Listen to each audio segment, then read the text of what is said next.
Hello, Bigfoot enthusiast. Scott here from Squatch America. And Hannah, the domestic goddess, chief cook, and doggy mama in the paddy wagon. Happy Christmas week. Yay. For those of you who are in the house, thank you for showing up, because this is what is today, Christmas Eve. All the Eves. Yeah, so hello, Michelle and Bill and Papa C. Scott and Renee and Patty. Patty, I can't, and Dale. Dang it, Dale. Dang it, Dale. Okay. So, and all the rest of you lurkers, if you are just lurking, please drop something in the chat. Lockbeard and Donna and David, so we know who's here. All right. I feel like a teacher taking roll again. Yeah. No. What was her name with the little mirror? I don't know, but the little romper room girl. I see room. Donna and Papa and David and Mopar. So, hey, play the intro. Play the intro. Yeah. Okay, on it.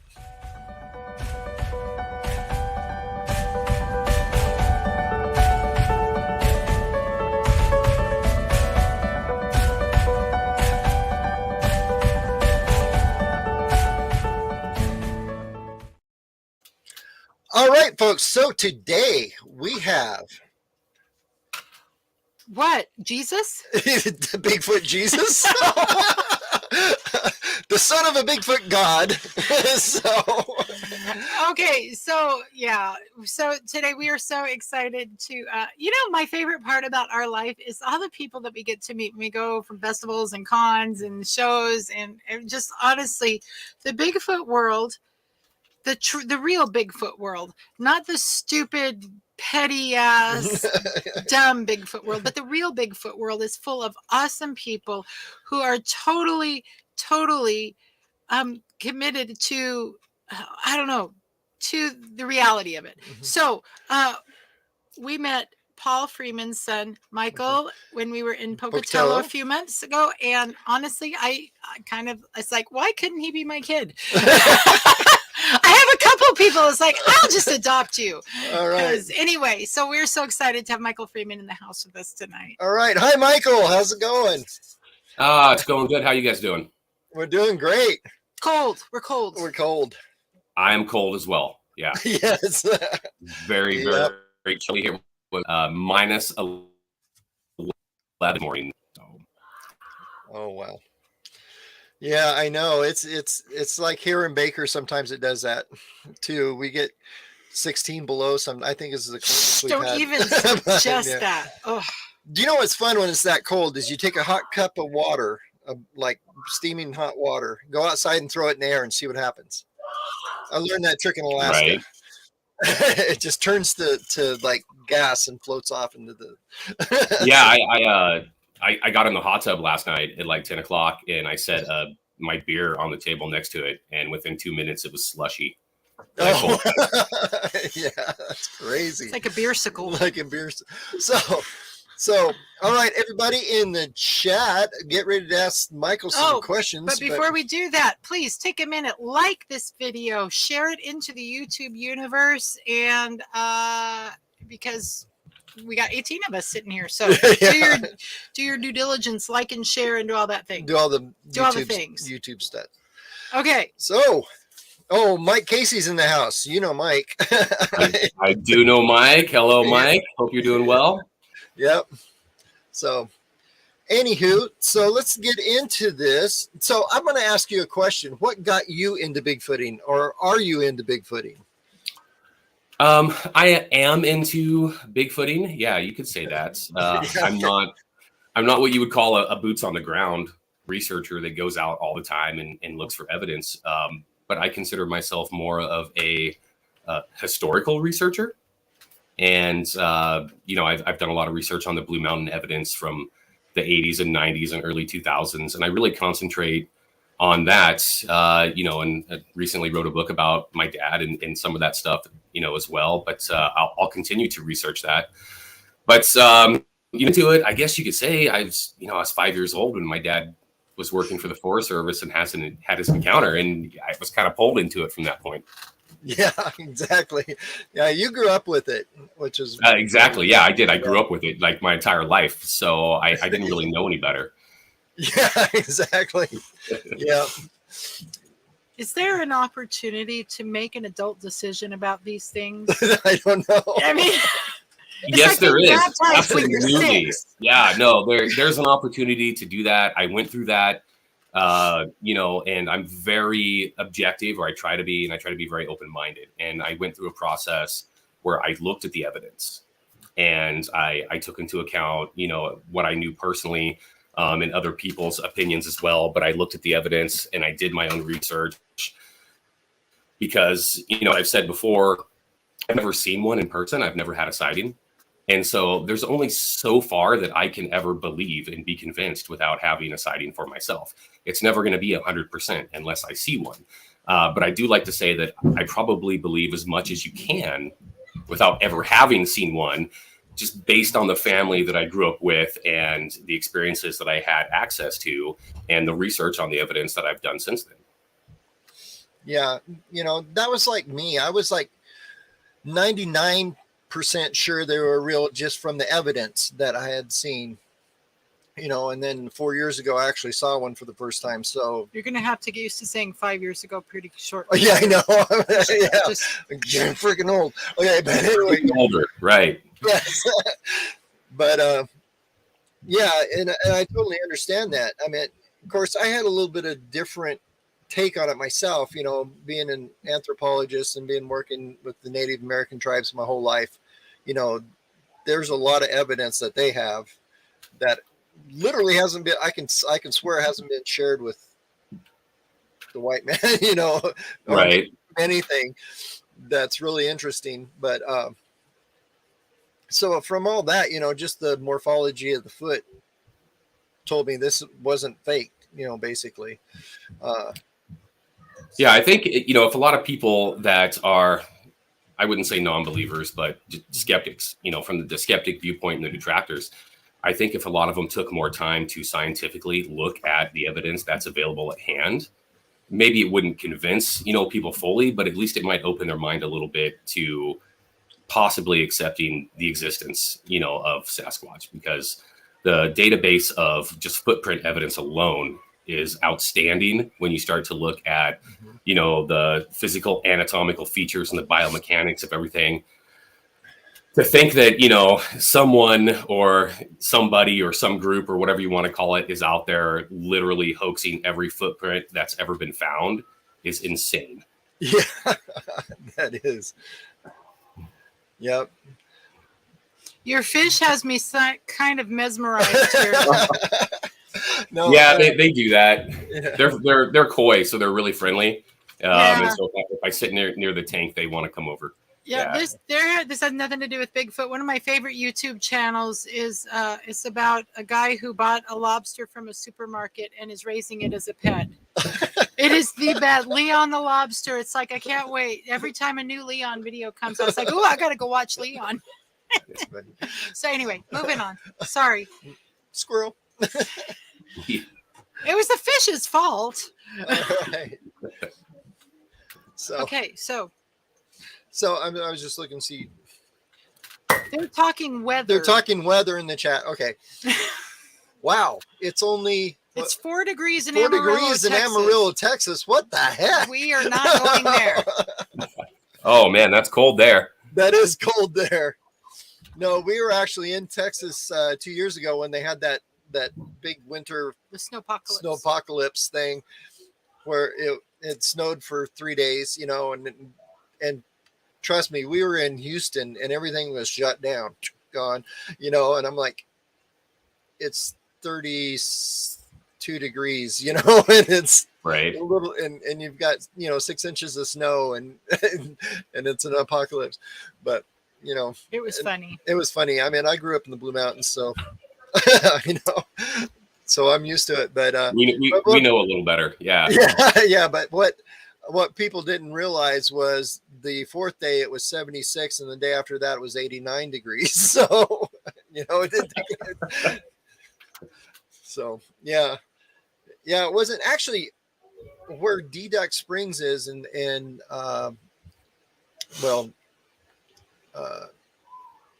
Spout Springs Ski Resort and Tollgate Store. I grew up about 4 miles this side of Elgin, Oregon. So Okay. we were there. I'm at Right. That's where you learn to ski. Well, I learned to ski at Spout Spring Ski Resort when I was a kid, and I was there every weekend, you know, because it was only like 15 miles from my house, you know. So I grew up there. So that's my stomping grounds. In case you didn't know that, that's where I went. I went to high school at Ambler High School. If you know where Ambler's at, I do. Yeah. So, and I grew up in Somerville, the big town of Somerville. We had 110 people live there, but I lived out of town, so I wasn't in that all that People-y all stuff. that people-y one store thing. So, Right. yeah. All right, Bigfoot.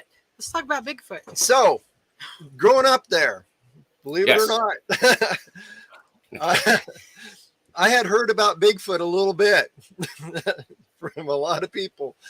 Of course, I graduated in 81, so that was a few years before your dad had his first sighting. I think, when was his?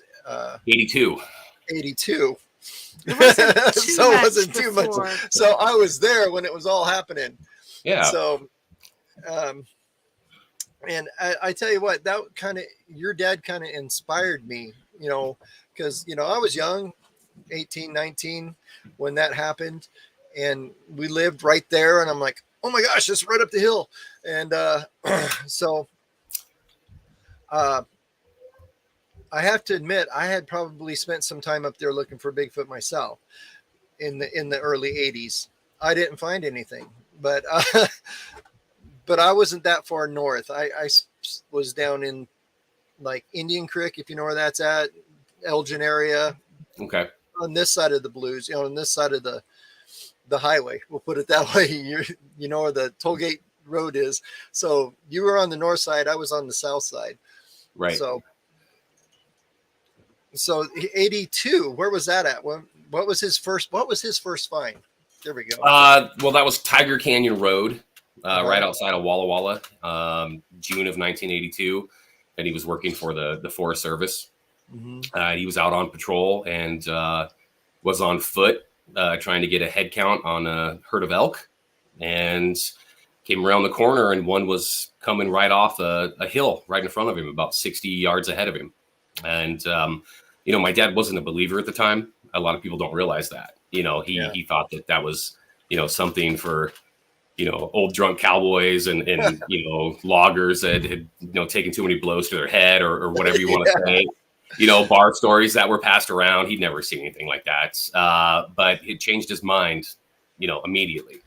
Mm-hmm. And that was his first encounter. And, you know, 6 days later, there were another set of tracks that were found, which is where we get the dermal prints from at Elk Wallow.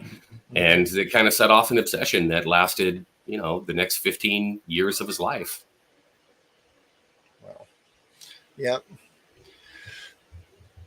So we got a question. This is kind of interesting question here. Donna, leave it to Donna. Leave it to Donna from Vermont. Okay.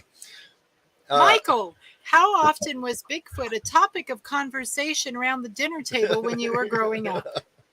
It wasn't. No. It's something my mother wouldn't allow. It wasn't something that we had conversations about over dinner. That was something that was kept for the garage, which is where my dad's evidence was, or it was kept for being out, you know, in the field, in the mountains. And it wasn't something that we readily discussed at home. I know that he had private conversations with my mother, you know, but as far as family discussions, that's something that really never took place, actually. That's cool. That's really interesting. That is really interesting. Yeah. Did you? I want to know why. Why do you think that was? I mean, just. Well, Bigfoot and my family and my mom and my dad had a strange relationship, I guess you could say. Yes. And it caused a lot of problems between my parents, and it caused a lot of family problems. My dad's, you know, research and his obsession with this, and anyone who, you know, has the opportunity to pick up my book and listen to my dad speak in the QR codes, they'll get a little insight to, what that relationship was like and his feelings on that. And my mother was great. I mean, she helped with documenting the research and she was very supportive, but she also refused to let it, completely dominate our lives. And so it was just one of those things. It had its place, and the dinner table was not, was not its place. Yeah, it was not a welcome guest for supper. Yeah, yeah, you could say that. Yeah. Yes. I'm starting to. I don't know a lot about your dad. I've heard what you've said here and there, and the different stories that you've told. But I was thinking about that. Was it the Shoshone elder who cautioned you? Yeah. About Bigfoot stealing your soul? Yeah. There is a curse that comes along with Bigfoot. Absolutely, I believe it. I've been warned of it. As a matter of fact, Cliff Barrickman warned me of it, and to be very careful and to take time for other things. And I saw it in my dad and how it completely took over his life. We know from other historical people like, Rene de Hinden, for example, it completely took over his life and became priority number one. Something I'm not going to allow to happen for sure. But I have heard of the Bigfoot curse. I believe actually, and if he's still on the air, he can, testify to this. I warned Mike Casey of the Bigfoot curse and to be careful how much time he spent. So. Okay, Mike, you heard it. Yeah. I think that could actually probably, from a psychological standpoint, anything can do that. Absolutely anything. I've had things take over my life that have become very destructive, and not even close to Bigfoot, but other things. And so it does make sense. Yeah, and I totally understand that. I mean, I was always interested in it. And actually, after I got working with tribes, I really got interested in it because the tribes had so many stories. And, when I don't know if I told you this, but when we, of course, everybody in chat's heard this 1,000 times, but anyway, I was looking at pictographs. That was what I used to do, is pictographs and petroglyphs. That's what I was obsessed with, in college and stuff. And I was helping the Miwok tribe in California do some history, and I was looking at the petroglyphs and stuff that the tribes have found. They'd take me and show me the pictographs, and then I'd help them decipher what they meant, and talk with the elders and see what the elders think they meant, so I'd learned stuff. And I saw one pictograph I'd never seen before, and I asked the elder, what is this? And he said, well, it's Yayali, it's Bigfoot. And I looked at him like, you mean like they exist? And he looked at me like I was absolutely stupid. And he was like, yeah, Right. So, after that, I kind of got really interested in it. But when I had my sighting, that was the thing. And I can understand this from your dad's point of view, is when I had my first actual sighting, when I saw it eye to eye, I'd found footprints and things before, but when I actually had that sighting, I think for the first year after that, he came home about midnight that night, woke me up, tore me out of bed to go look at the pictures that he took. Yeah, of course. And then it was like, we have to go back out. We got to go. And it's like, I have to work in the morning. Oh, and, stuff like that. And it changed. It did change. It was. Well, you see something. You see something that's not supposed to exist, right? Yeah. And in my dad's case, he wasn't out looking for Bigfoot, right. And it was happenstance, and he just kind of ran into one in that first encounter. And he tells people about it, and nobody believes him. Right. And then he finds more footprints 6 days later, and nobody believes him. And he's like painted as this crazy person or this liar. And it set off this obsession where, he had to prove the world, wrong, that he was correct in what he saw and that he wasn't lying and he hadn't misidentified something. And it really was an obsession. That's why he was really, for a long time, dead set that he was going to kill one, because he knew that was the only way. I mean, he knew that. And that changed over time. But one of his things, what drove him, I think, more than anything, was proving that he was not, lying, that he wasn't hoaxing, that these things are real.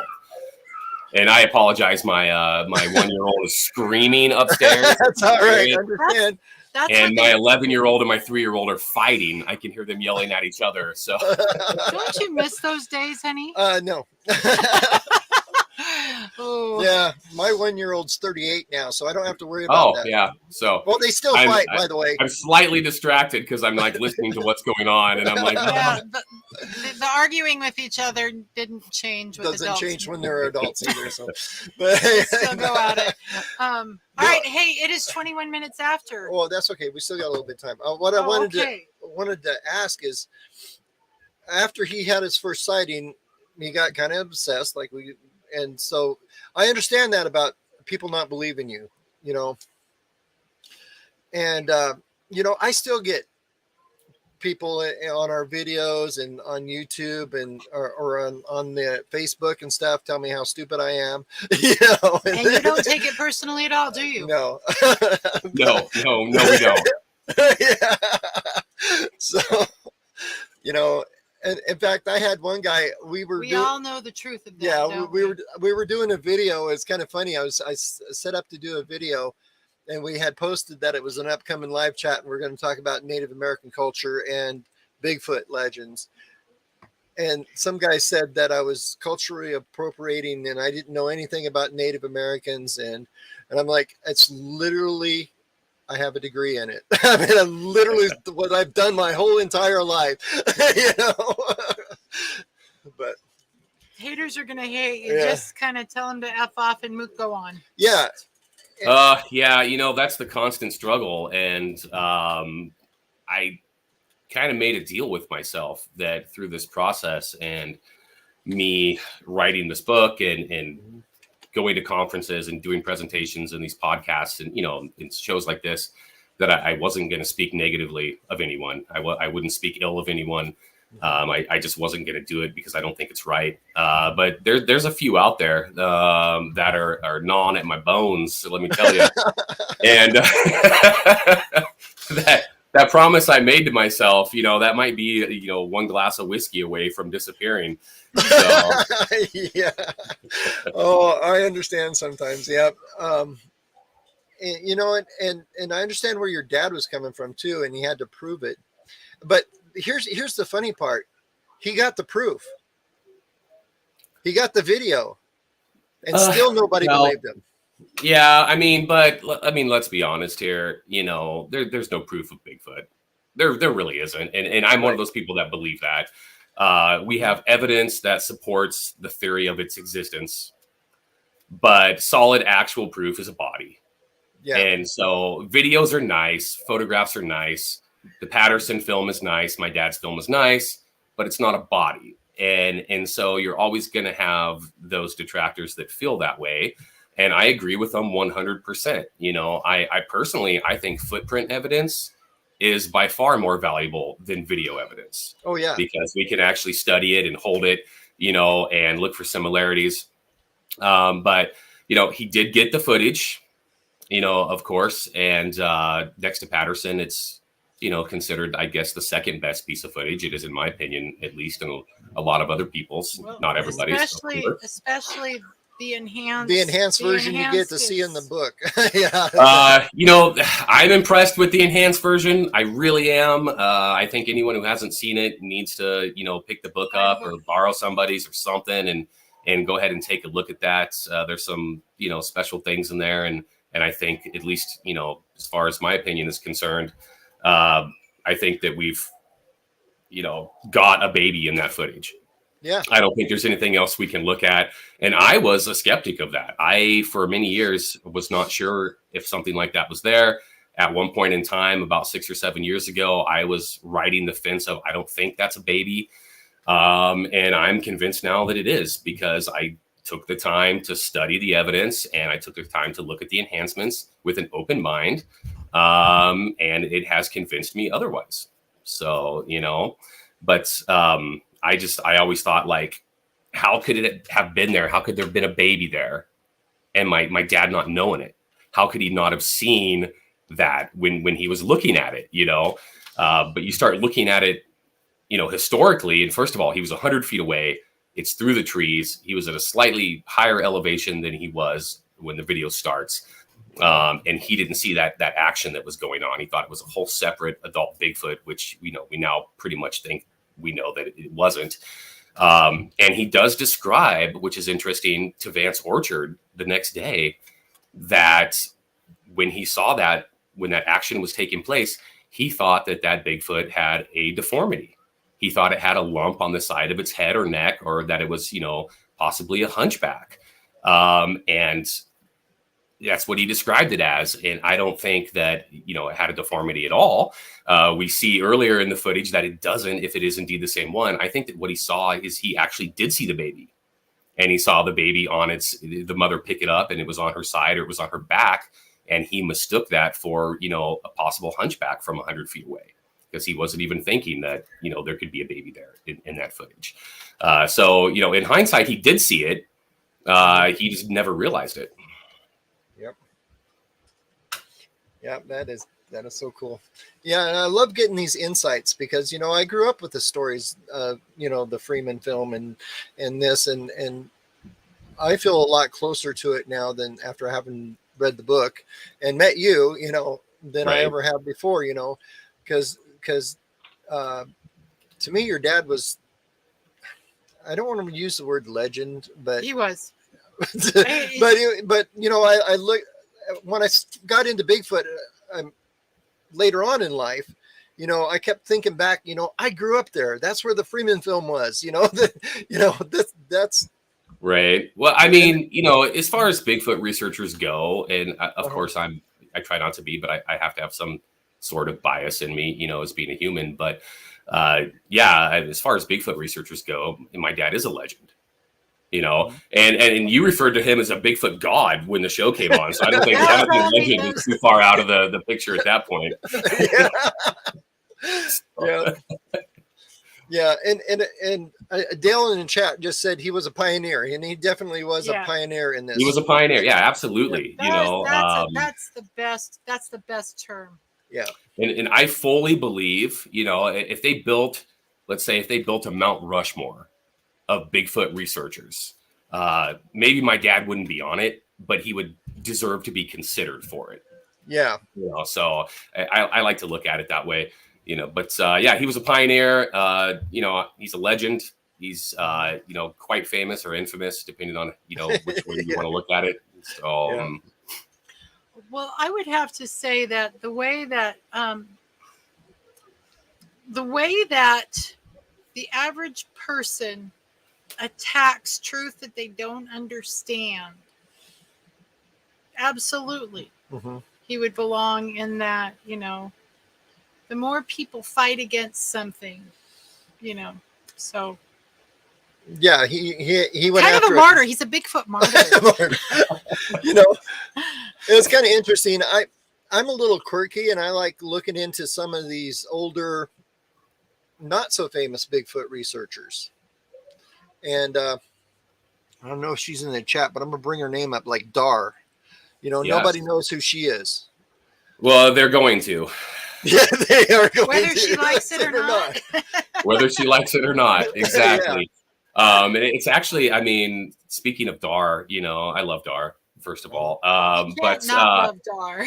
He, it's one of my goals to get her name out there and let people kind of become acquainted with her and how important she was, at the time period in some of this. And she's a pioneer for being a female researcher, one of the first, if not the first that I know of.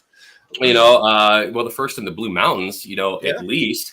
And, she also was, part of, I won't say my dad's crew because they were all individual, but together as well. But that group of researchers that also worked with my father, she was part of that group and alongside of him, and she was accepted and her knowledge was valued. And she's the last surviving member of any of those people. and she's extremely important in Bigfoot history, and especially, here in Eastern Washington and the Blue Mountains. And, also it's someone that has never done anything publicly, which is why a lot of people don't know her name. I believe she drew a cartoon for Vance Orchard for Bigfoot of the Blues. There's a cartoon she drew in that book. But aside from that, she's never done anything publicly, which is why I'm so honored, that she agreed to help me and that she wrote a chapter and provided me with some photographs and a map and, some stuff that she had, for the book that I did. And, she was invaluable in that sense. And, hopefully soon here, we can get her name out there a little bit. And I know right now at the North American Bigfoot Center, Cliff Berrickman has one of her casts that she cast in 1994 from Biscuit Ridge with my dad and John Mindzinski. And the hand cast, I believe that you have. She's got the footprint, and you can buy it right now through the North American Bigfoot Center. Cliff's got it for sale, but hopefully we can get her name out there so people just realize who she is a little bit more and that she was important. Yeah, and people don't realize. I mean, she's got casts nobody else has either. Exactly. Yeah. That she found herself. For sure. So I got a question. For our viewers, who was the group of people that were doing the research with your dad up there? Now I know there was Dar. Dar, of course, and then Wes Summerlin was like the elder statesman of the group and had been doing research there for years, and was an expert tracker and a man tracker and had tracked prisoners for the penitentiary there. David Bean was another person that was active with my dad, and he was also a professional tracker. Bill Lowry was a biologist and an outdoorsman, and he was there. And then you have Vance Orchard, of course, who was a journalist and photographer and an author, but an outdoorsman as well, and was involved in Bigfoot. And then, of course, for a long period there, you had Grover Krantz was part of that group, and he was down there for a long time. Looking at that evidence, and one of his entourage, so to speak, a gentleman by the name of Greg May, who was a wilderness survival instructor at Washington State University. And then some other people that, kind of came and went here and there. And there was a gentleman named Billy Field, and, John Mindzinski was there on more than one occasion with my dad and Dar. And I know he used to snowshoe in to Winnahaw in the middle of winter and stuff, which is just absolutely insane. So they came and went, but there was a good core group, all good researchers, all good trackers, all honest people. And to this day, I think it's insane that anyone has doubts on the Blue Mountain evidence, because they were all finding evidence. It wasn't just my dad; it was all these other people, and they were finding evidence separate from him and together as well, at the same time. But there certainly is a tremendous amount of evidence that came out of that area, and there still is, and people don't understand that either. We had tracks in 2008 found at Deduck Spring by Brandon Tennant from Pocatello, Idaho. And this past summer, Mike Casey found tracks on 2 different occasions at Deduck Spring. So there is still activity, that's there. It's just a matter of time. We're going to get some more. And you had that, I'm not going to mention names or anything, but we were just, we were loaned. Someone had some research notes that had been given to them that came out of not the Deduck Springs area, but over in the Unity, and where we found tracks and the nesting and all that. And there is like a notebook full of research notes and pictures and maps, topo maps and pattern maps of. Yeah.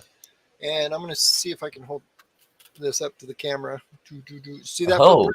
I do. Okay. That's 14 inches long. We found that in Target Meadows, which is right behind the Tollgate store. Yeah, I know where Target Meadows is. Yeah. Yep. Yeah. That was found 5 years ago.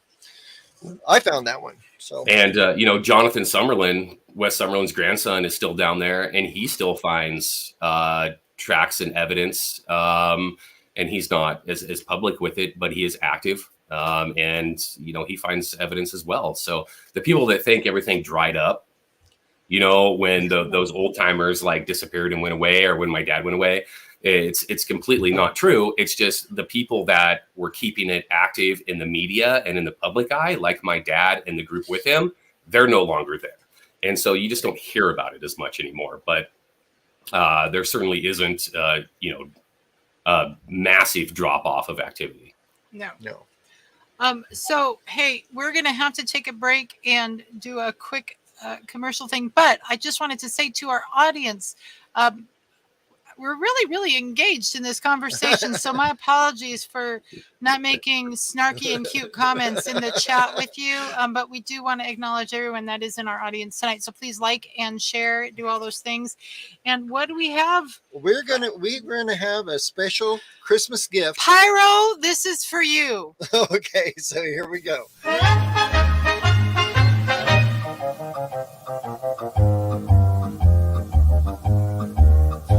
I want a little baby Squatch for Christmas.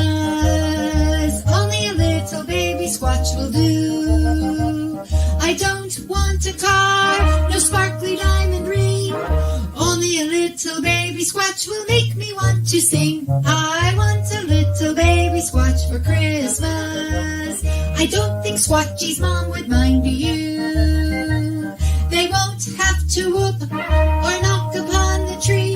Just leave him in that structure with some food to wait for me. I can see me now on Christmas morning, sniffing smelly air.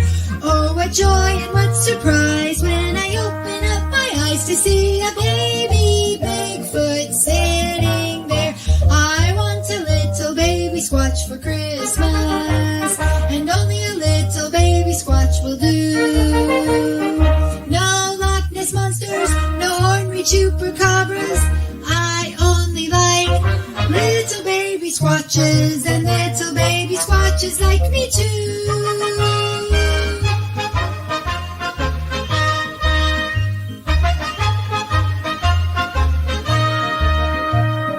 Jeff says his papa would eat me up, but then I just saw his papa over with Cliff Barrickman.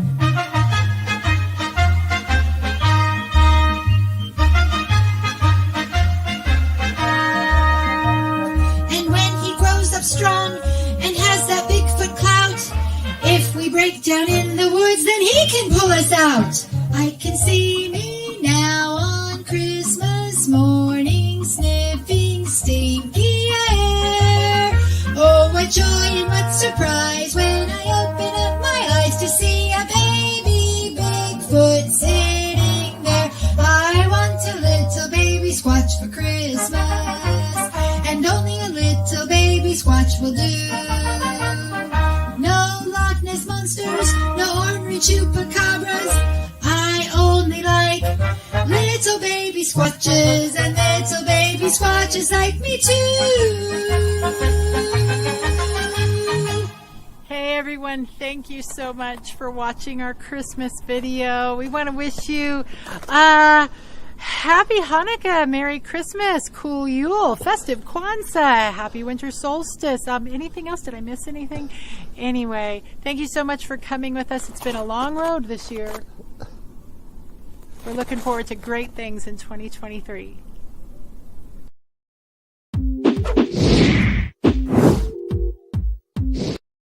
All right. There you go. Merry Christmas, Pyro, everyone. that was for you, my friend. Yep. So, and by the Anything- way, that was filmed in the Blue Mountains. Don't remove him. No, I'm getting back. There Okay. we go. Hey, you're lucky I'm still here after that. And just so that y'all know, there is another one coming soon. And Yeah. and The bas- albums will be up. No. but I pulled up some more lyrics that I can completely butcher. I'm really excited. They can see your album for sale at like 2:00 in the morning on yeah. one of those infomercials. It was like back in the 70s where they say, please send your check or money order in the amount of $9.99 to Oh, P.O. wait, that's not all. P.O. Box 5782 in Yakima, Washington. Oh, hey, maybe I could start my own record house and sell Yeah, 18 albums Columbia- for a penny. Yeah, there we Lose go. lots of money. There you go. Okay. All right. So anyway, back at it. So we're talking with Michael Freeman, son of Paul Freeman from the Blue Mountain Bigfoot legend. Oh, yeah. If I can say all the words right, I'm tired. Anyway, so because we had to go out and shoot Bigfoot stuff in the snow. And by the way, those mountains that were behind her in that road, and where we filmed that was in the Blue Even Mountains. Harry could not get up that road. Yeah. Our truck. He said, nope. not Yeah, going. it's pretty deep up there right now. I think it's at least 6 feet, I think, up on top. You know, All right. We've got 19 minutes, so start talking. start talking, Michael. Okay, so what possessed you? No, what possessed you to write I'll the just book? read my book. How's that? Yeah, there you go. Just started. Oh, yeah. No, what possessed you to write the book?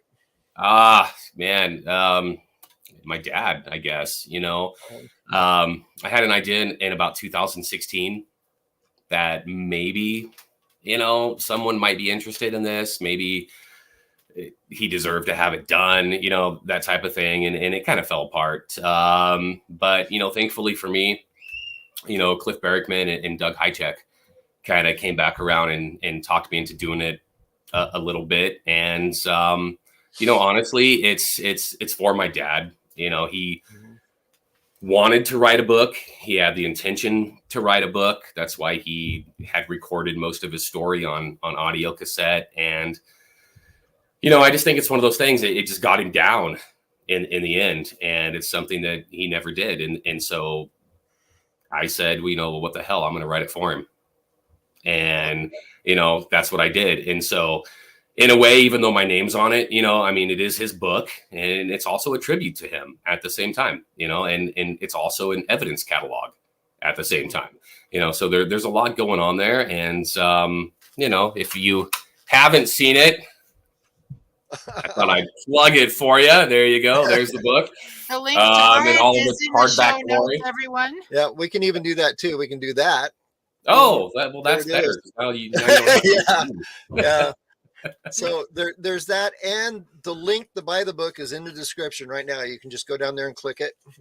So, but what we ended up with is quite astonishing, actually, and I'm pretty proud of it, because you don't just have a book that's is factual, evidence with footprints and casts and stuff like that, but you've also got the story of a man, and you've also got these great audio and video QR codes that you can listen to and you can watch while you're reading it, and you have 180 full color pictures. And it's a little bit different than any other Bigfoot book that's ever been done. And I've been hearing good things about it, from a lot of people. And, I will admit that it does carry a higher price tag, and I apologize for that. It's something that can't be helped. It wasn't my intention in the beginning, but I do think it's worth it if you take your time and you dig into it.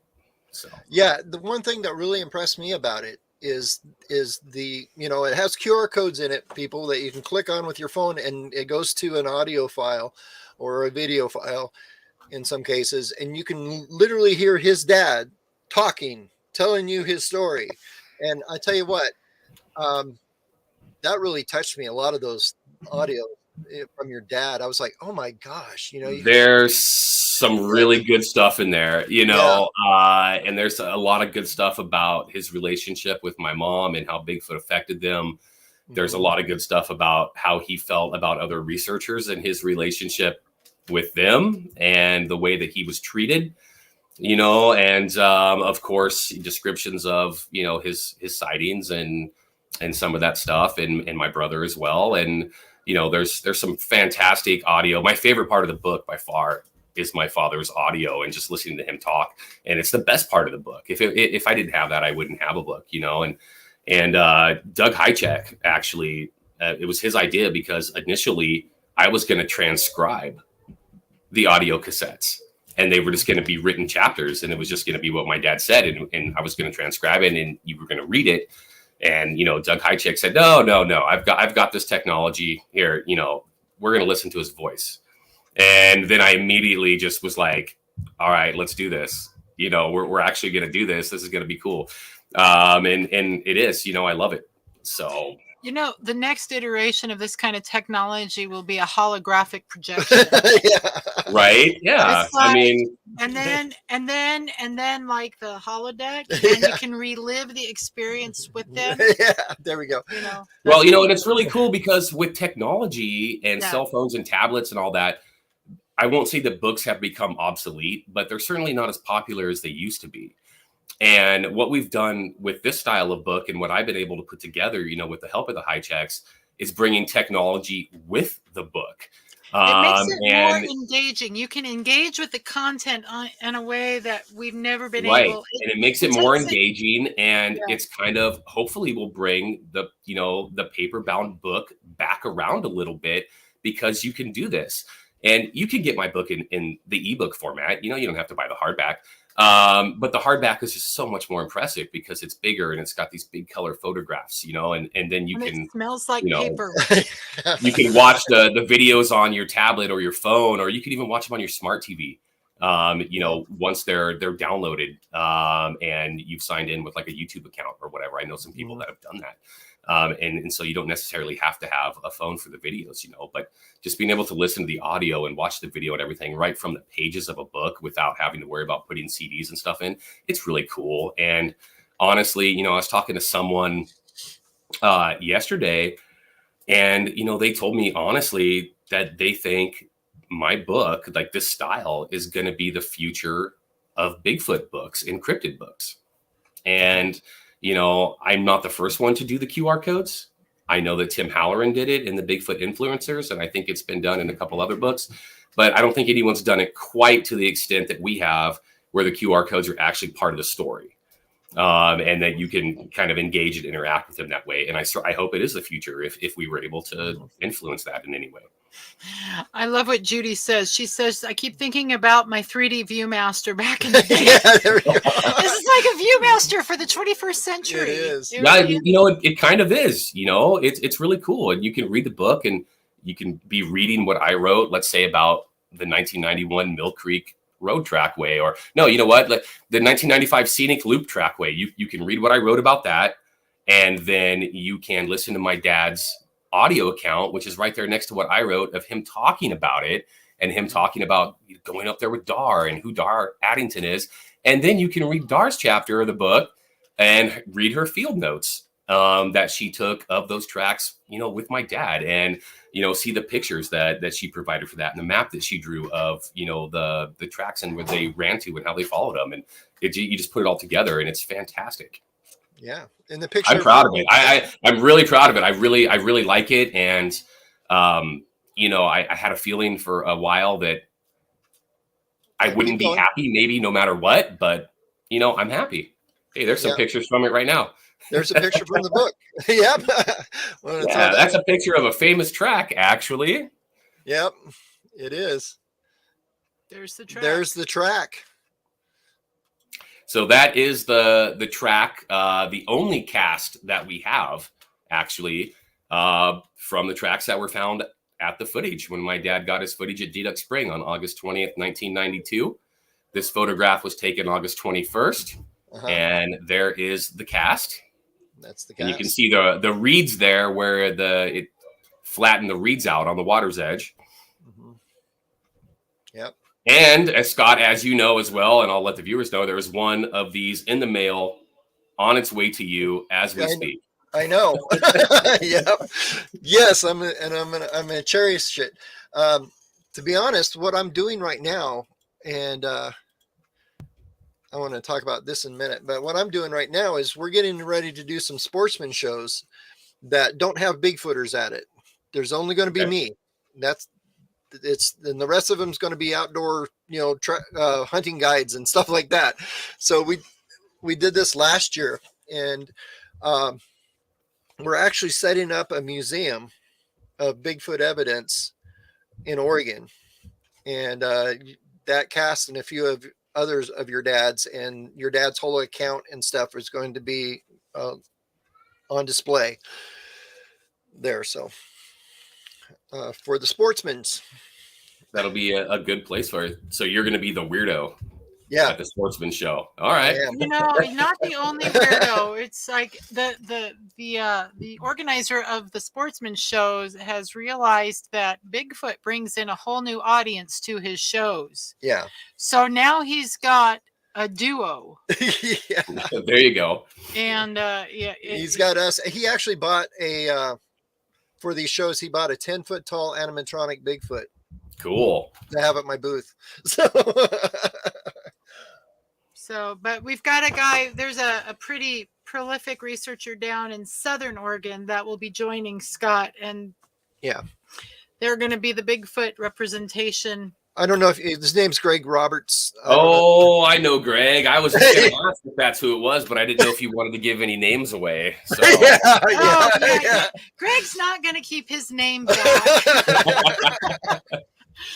So, yes, I know Greg. I actually met Greg at the North American Bigfoot Center when I went there this last August to do a special presentation for Cliff for the 30th anniversary of my dad's footage. And Greg was one of the people that bought tickets, and he drove up to come see that. So I got to meet him for the first time. But we've chatted on and off, and, have become, friends. And he's a good guy. I like Greg. Yep. He's good people. He is.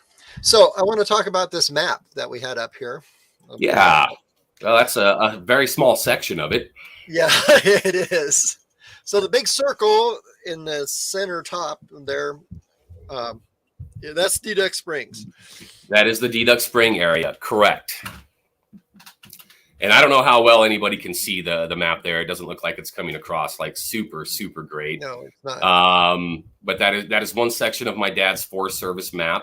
And it has over 10 years of documentation of every footprint found, every sighting, every handprint, broken tree branch, hair sample, possible nest, anything like that. Anytime there were, like vocalizations or audio encounters, they may be on there as well. There's still a few mysteries on there. Not quite sure what a few things are because they're not really labeled, but for the most part, I think I've got it figured out.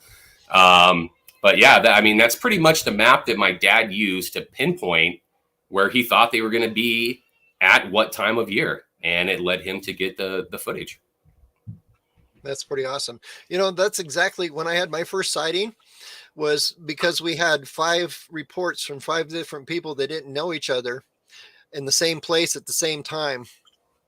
Right. So that's where I was and at.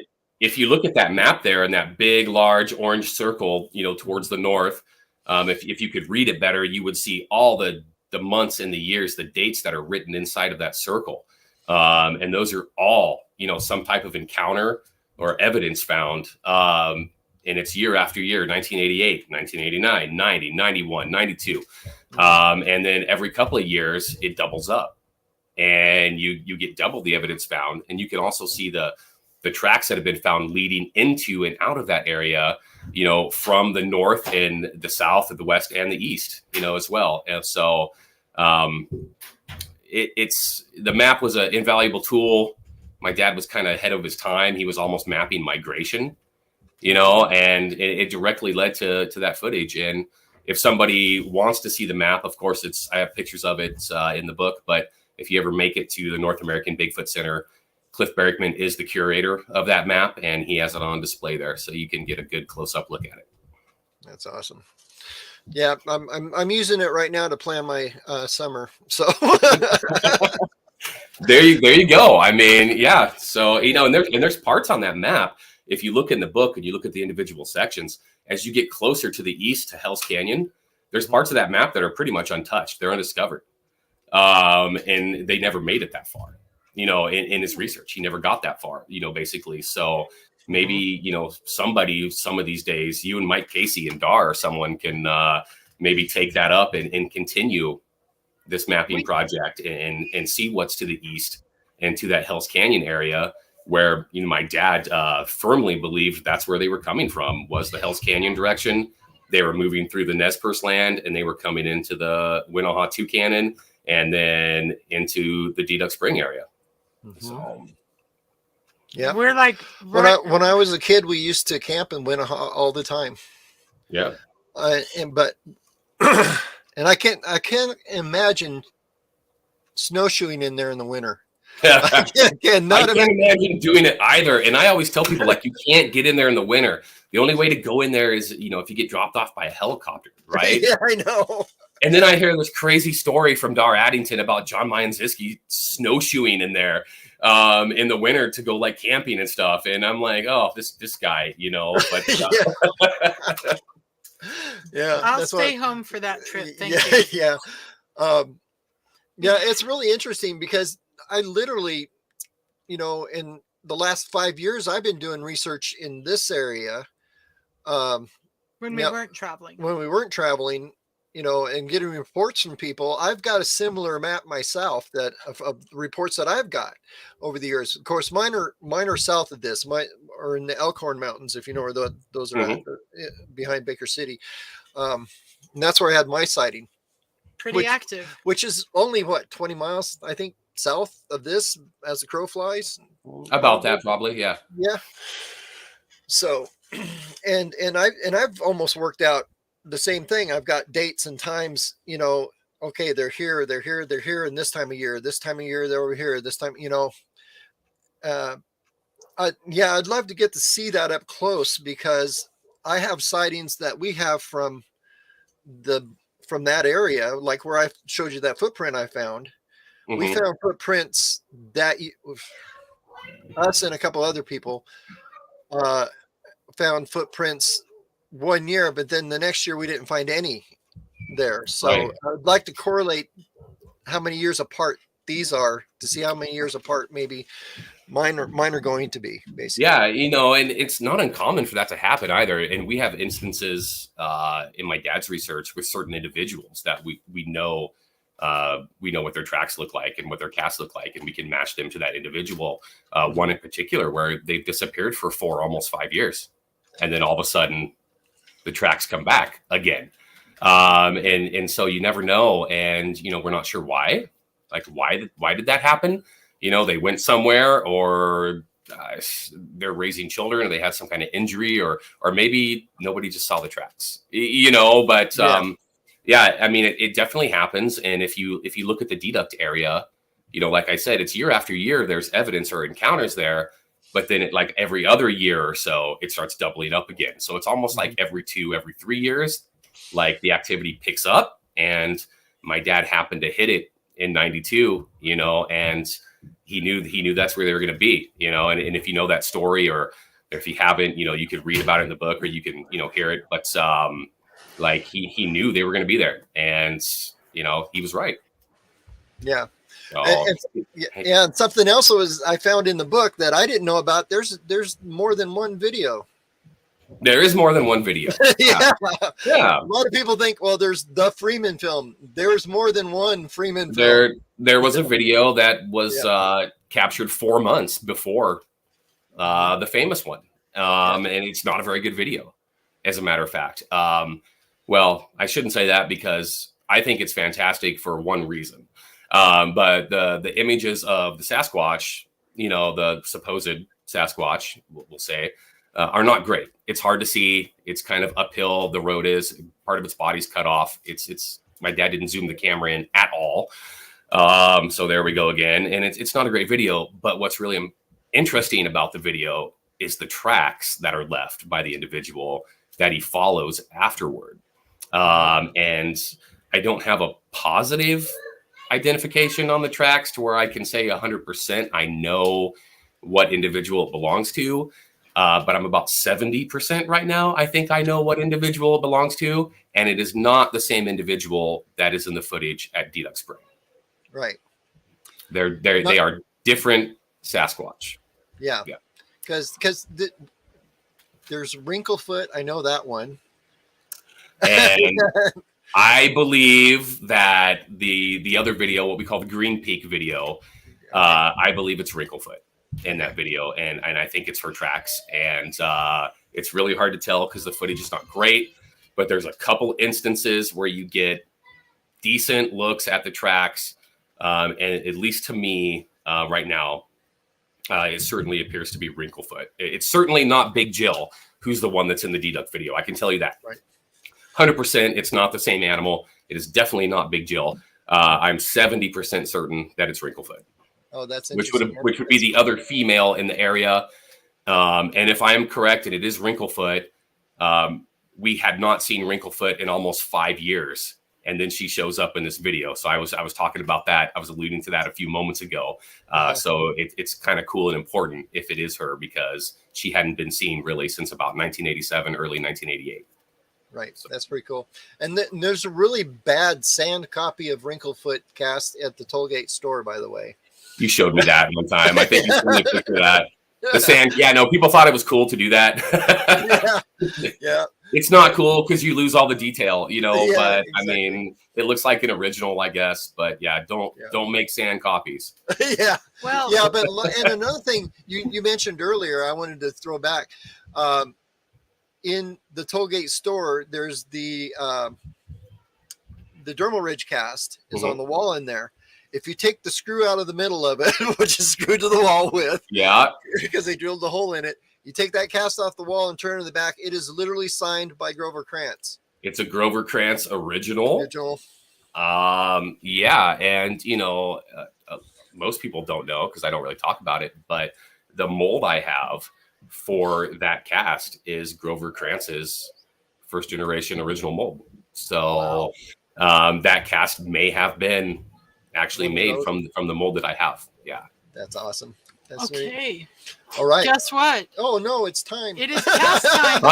We're out of time. I know. I have, and I got to run here in a minute, but I have a great idea. I think everyone needs to buy the book, read the book. We get back on with Michael and have a live book discussion. There we go. Yeah, let's do it again. Yeah, for sure. Yeah. I'd love to. So, all right, folks, I'll go to the thing. Go to the thing. All right. Bye, Michael. So great to have you on. See you guys. Thank you. So we're going to find the right button. Yeah. First, we want to tell everybody that we're not going to be on next week. We're taking a week off. So happy New Year, but we will have another really badly sung music video up for you soon. Yeah. Just for you, William. I'm doing it just for you. In my former life, I was a professional singer, and now I sing for fun. So there we go. So one quick little thing. If you want to see Michael, he'll be at the Spokane Valley Sasquatch Roundup in June. In June. June 17th. And we may or may not be there. We don't know yet. Okay. So anyway, as always, our job is to investigate the unexplained. Not to explain the uninvestigated. So please like, subscribe, share this video, get us out into the YouTube universe of algorithms, and you keep watching. And we'll keep squatching. Bye now. Bye.